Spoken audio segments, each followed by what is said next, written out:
ফের বলিউডে শোকের ছায়া। সোমবার গভীর রাতে পরলোকের উদ্দেশ্যে রওনা হলেন 3 ইডিয়টস খ্যাত অভিনেতা অচ্যুত পোদ্দার।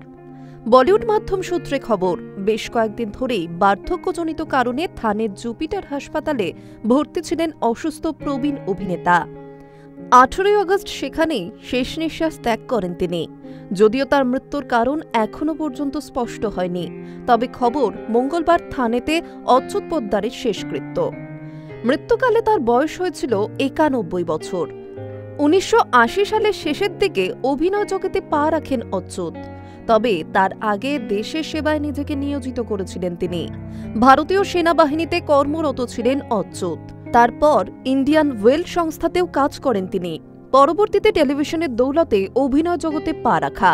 তারপর থেকে আর ফিরে তাকাতে হয়নি তাকে। ফিল্মি ক্যারিয়ারে 125টি সিনেমায় অভিনয় করেছেন তিনি। তার মধ্যে যেমন হিন্দি ছবি রয়েছে, তেমনই মারাঠি ভাষার সিনেমাও রয়েছে। তবে বলিউডে তিনি চেনা মুখ হয়ে ওঠেন পরিচালক বিধু বিনোদ চোপড়ার হাত ধরে, কারণ তার সিনেমাতেই সবচেয়ে বেশি দেখা গিয়েছে অচ্যুত পোদ্দারকে। তার মুখে 3 ইডিয়টস সিনেমার সেই সংলাপ আজও জনপ্রিয়, যেখানে কলেজের শ্রেণীকক্ষে আমির খানের উদ্দেশ্যে তাকে বলতে শোনা গিয়েছিল, कहना क्या चाहते हो।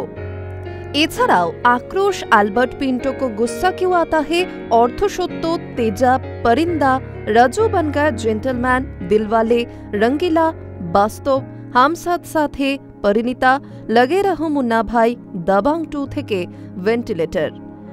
এক গুচ্ছ বলিউড কমার্শিয়াল হিট ছবিতে দেখা গিয়েছে অচ্যুত পোদ্দারের অভিনয়।